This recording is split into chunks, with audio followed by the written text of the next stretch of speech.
हर साल 5 जून को मनाया जाने वाला विश्व पर्यावरण दिवस इस वर्ष और भी खास है क्योंकि इसका फोकस आज की सबसे गंभीर पर्यावरणीय समस्या प्लास्टिक प्रदूषण है।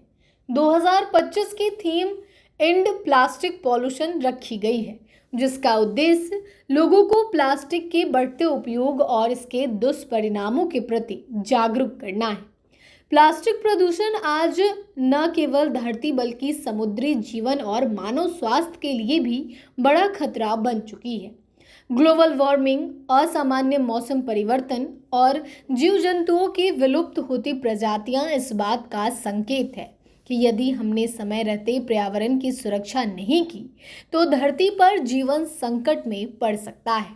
यही वजह है कि संयुक्त राष्ट्र ने 1972 में ही इस दिन की शुरुआत की थी और अब एक वैश्विक अभियान बन चुका है। हर साल करोड़ों टन प्लास्टिक का उत्पादन होता है, लेकिन उसका एक बहुत छोटा हिस्सा ही रिसाइकल हो पाता है।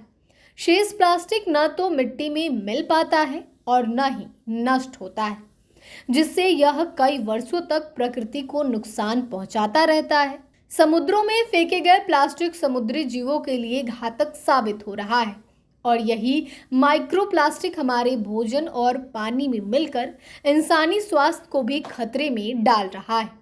इस वर्ष का अभियान सरकारों, संगठनों और आम लोगों को एक साथ लाकर स्थायी समाधान की ओर कदम बढ़ाने का आह्वान करता है।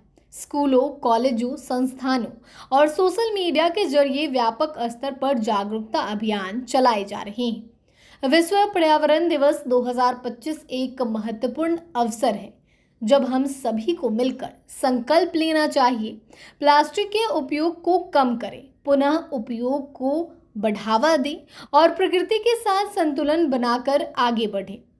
वही बात बिहार की करें तो बिहार सरकार पर्यावरण संरक्षण की दिशा में एक महत्वाकांक्षी पहल कर रही है।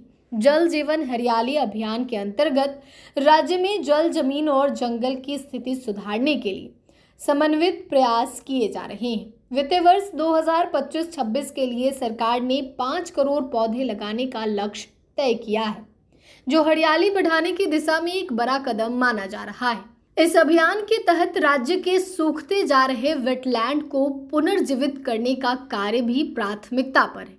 जैव विविधता को संरक्षित रखने और पारिस्थितिक तंत्र को संतुलित बनाए रखने के लिए पुराने पेड़ों को संरक्षित करने, भूजल स्तर बढ़ाने और हरित आवरण को मजबूत करने की दिशा में ठोस पहल की जा रही है। राज्य सरकार की नदी जोड़ योजना भी इस अभियान का अहम हिस्सा है, जिसके तहत छोटी नदियों को बचाने और प्रदूषण को नियंत्रित करने के लिए वैज्ञानिक तरीके से अपनाए जा रहे इन योजनाओं को जल स्रोतों का संरक्षण और प्रदूषण नियंत्रण दोनों लक्ष्यों को प्राप्त करने की दिशा में मदद मिल रही है। इसके अलावा सौर ऊर्जा को बढ़ावा देकर स्वच्छ और टिकाऊ ऊर्जा के उपयोग को प्रोत्साहित किया जा रहा है। सरकारी भवनों और संस्थानों में रेन वाटर हार्वेस्टिंग सिस्टम लागू किया जा रहा है, जिससे वर्षा जल का संग्रहण और पुनः उपयोग सुनिश्चित हो सके।